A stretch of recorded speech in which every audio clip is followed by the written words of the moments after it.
Akhirnya setelah 1 bulan main-main sama Realme 11 ini, saya jadi tahu nih alasan kenapa HP ini berasa kurang menarik kalau dibandingin sama Realme Number Series yang sebelumnya. Padahal speknya ini menarik loh. Penasaran kan alasannya kenapa? Yuk, mendingan langsung aja kita bahas.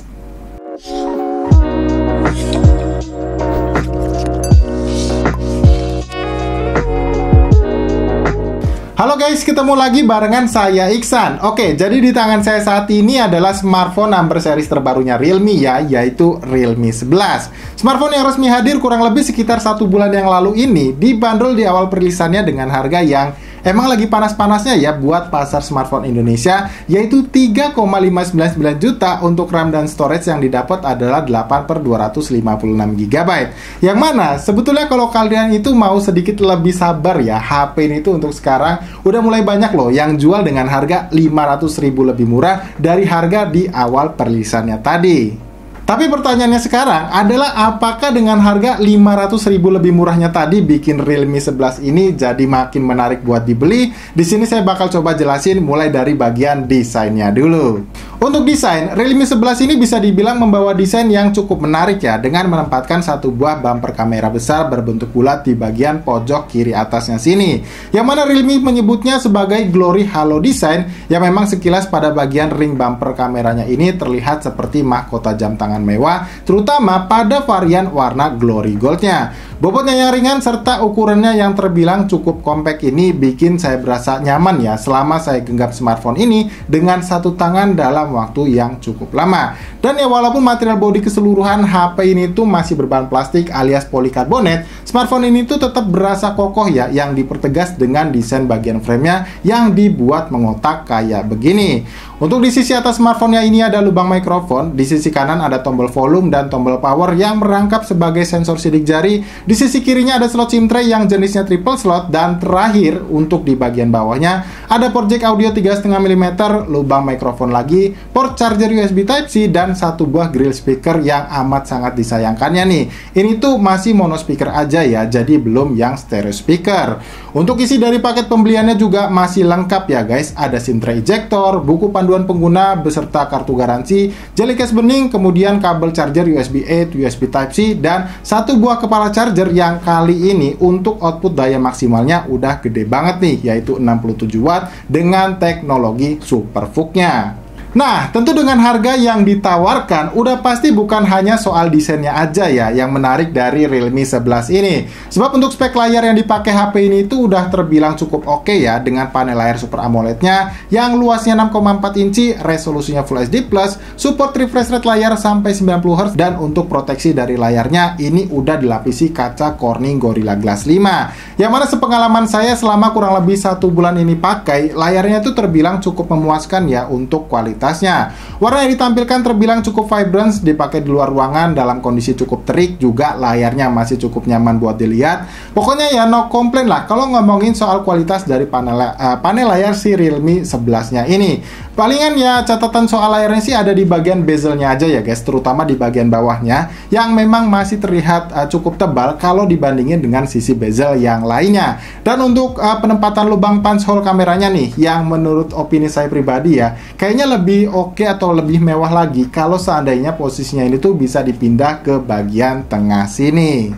Lanjut, kalau untuk performa, chipset MediaTek Helio G99 yang dipakai HP ini tuh bukan chipset yang kentang ya. Terlihat dari skor AnTuTu benchmarknya yang bisa mendapatkan skor berkisaran 433 ribuan. Dan memang dari pengalaman saya pakai pun untuk keperluan ringan kayak buka tutup aplikasi sosmed atau browser gitu, ini tuh udah berjalan lancar ya tanpa ada kendala apapun. Waktu saya pakai buat penggunaan berat kayak main game pun, Realme 11 ini tuh termasuk yang bisa kasih experience gaming yang cukup baik loh. Contohnya nih, waktu saya ajak buat mainin game Mobile Legends, settingan grafisnya memang cuma bisa di grafis high dengan frame rate-nya yang high juga. Dimana selama saya mainin game Mobile Legends ini, untuk FPS yang bisa saya dapetin terbilang sangat stabil, berkisar di 58 FPS. Terus waktu saya coba buat mainin game PUBG Mobile, di settingan smooth ultranya saya juga masih bisa dapetin FPS yang terbilang stabil di angka 38 FPS. Palingan yang agak kurang kalau mainin game PUBG Mobile ini tuh ada di fitur gironya ya guys, yang berasa delay banget, yang tentunya buat yang terbiasa pakai fitur ini pastinya bakalan kerasa kurang nyaman. Tapi menariknya, waktu saya coba buat mainin game berat kayak Genshin Impact nih guys, sebetulnya untuk settingan grafis defaultnya ini ada di lowest 30 fps aja ya. Tapi ya waktu saya coba buat buat naikin FPS-nya ke 60, ternyata terbilang masih sangat playable loh, dengan rata-rata FPS yang cukup stabil di 42 fps. Yang mana ya, sepengalaman saya selama cobain smartphone yang pakai chipset MediaTek Helio G99, saya rasa ya kalau dilihat dari grafik FPS-nya, kalau dibandingin ya dengan brand yang lain, Realme 11 inilah yang menurut saya paling stabil untuk performanya. Buat baterai, ini tuh udah 5000 mAh ya. Dipakai streaming video di YouTube selama 1 jam, baterainya hanya berkurang sebanyak 7%. Dipakai untuk main game Mobile Legends tadi selama 1 jam juga, baterainya hanya berkurang sebanyak 13% aja. Ini sih ya termasuk yang awet ya. Belum lagi ditambah nih sama support pengisian daya cepat SuperVOOC 67 wattnya, yang mana untuk mengisi daya baterai HP ini tuh dari 6% sampai penuh hanya butuh waktu selama 1 jam aja. Nah, buat kalian yang penasaran soal softwarenya, beruntungnya ya Realme 11 ini tuh udah dipakein software paling baru guys, yaitu Realme UI 4.0 dengan basis Android 13-nya. Untuk jaminan update softwarenya jujur saya tuh masih belum tahu ya. Tapi ya paling enggak sih, waktu pertama kali kalian nyalain HP-nya, Realme 11 ini tuh udah dipakein sistem software yang paling baru dengan segudang fitur yang ada di dalamnya.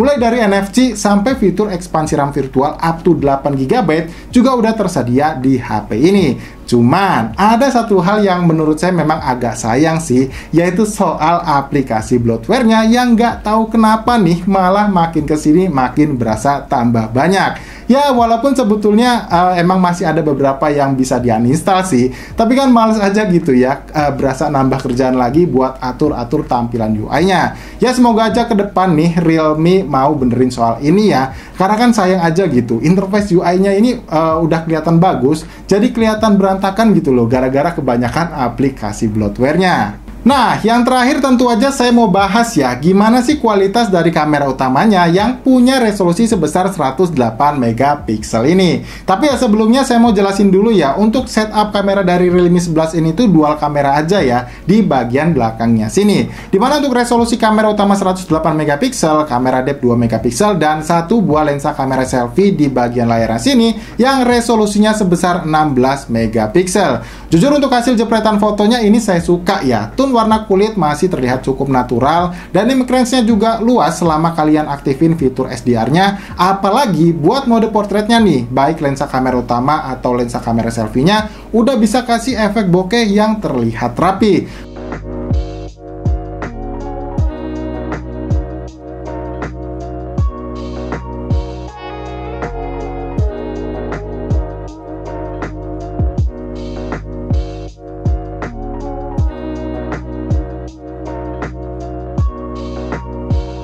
Palingan yang agak kurang sih menurut saya ada di stabilisasi gambar pas rekam video aja ya. Dan kalau kalian penasaran gimana hasilnya, kalian bisa simak aja sampel videonya berikut ini. Oke, ini adalah kualitas perekaman video dari Realme 11 nya guys. Dan ini saya set di resolusi maksimalnya yaitu 1080p 30 fps. Secara dynamic range, ini tuh lumayan luas ya. Kalian bisa lihat tekstur langitnya masih kelihatan ya, maksud saya warnanya biru, dan untuk tekstur awannya juga masih cukup kelihatan detail. Dan kalau saya bawa jalan untuk stabilisasi gambarnya seperti ini guys. Dan ya kalau saya lihat di preview ini memang nggak kelihatan stabil karena wajar nggak ada fitur stabilisasi tambahan baik OIS maupun EIS-nya. Tapi overall kalau kalian mau pakai gitu ya, ini sih udah nice ya. Untuk saturasi warnanya juga oke, dan untuk karakter warnanya ini cenderung ke arah warm, jadi nggak bluish kayak gitu. Nah, sedangkan untuk kualitas perekaman video dari lensa kamera depannya kayak gini, dan ini saya set di resolusi yang sama kayak lensa kamera utamanya tadi, yaitu di 1080p 30 fps buat resolusi maksimalnya. Dan kalau saya bawa jalan guys, ya seperti ini untuk stabilisasi gambarnya. Dan yang saya lihat di gambar juga ini memang kelihatan nggak begitu stabil, dan ini wajar karena memang nggak ada fitur stabilisasi gambar tambahannya. Cuman karena memang posisi lensa kamera depannya ini tuh berada di sebelah kiri atas layar ya, jadi bukan di tengah. Jadi kelihatannya field of view dari gambarnya itu jadi kelihatan kayak close up guys. Jadi ya kalau misalkan kalian mau kelihatan agak sedikit lebih luas, jadi agak didangakin sedikit. Walaupun memang sebenarnya hasilnya juga memang masih kelihatan close up gitu, jadi nggak terlalu luas. Dan untuk kualitas perekaman audio mikrofonnya sendiri gimana guys? Karena ini udah dual speaker juga, apakah terdengar cukup jelas atau enggak? Kalian juga bisa bantu tulis di kolom komentar yang ada di bawah. Ya, jadi untuk kesimpulannya, menurut saya faktor utama kenapa Realme 11 ini berasa kurang hype-nya ya dibandingkan dengan Realme Number Series yang sebelum-sebelumnya, tentu aja soal harganya guys. Ya kalau dibandingin dengan Realme 10 tahun lalu yang memakai chipset MediaTek Helio G99 juga, selisihnya itu terbilang cukup besar ya, berkisar antara 500.000 sampai 1 juta tergantung varian RAM dan storage yang dipilih. Belum lagi nih soal para kompetitornya yang bisa menawarkan harga yang jauh lebih murah dengan chipset yang sama kayak yang dipakai di Realme 11-nya ini. Tapi ya perlu diingat guys, bukan berarti tuh Realme 11 ini sama sekali nggak menarik buat dibeli ya. Apalagi untuk sekarang ini di beberapa toko ya, terutama di marketplace, udah ada yang berani jual HP ini 500.000 lebih murah loh dari harga di awal perilisannya tadi. Selain itu mengingat banyak sekali upgrade ya yang ditawarkan di HP ini daripada seri yang sebelumnya. Kayak kecepatan ngecasnya yang sebelumnya SuperVOOC 33 watt aja sekarang naik jadi 67 watt. Storage yang didapat juga udah jauh lebih lega yaitu 256 GB, serta untuk resolusi kamera utamanya yang juga naik nih dari yang sebelumnya 50 megapiksel sekarang jadi 108 megapiksel. Yang mana memang secara kualitas gambar guys, menurut saya juga ini jauh lebih detail ya dibandingkan dengan Realme 10 tahun lalu. Jadi ya kalau kalian berminat ya untuk beli Realme 11-nya ini, kayak biasa link pembeliannya udah saya taruh di kolom deskripsi. Oke guys, jadi saya rasa cukup kayak gitu aja ya untuk video review Realme 11-nya ini. Jadi ya jangan lupa di like videonya kalau kalian suka dan di share ya ke teman-teman kalian kalau ngerasa video kita kali ini bermanfaat. Kalau gitu sampai di sini saya Iksan pamit dan sampai kita ketemu lagi guys di video review yang berikutnya.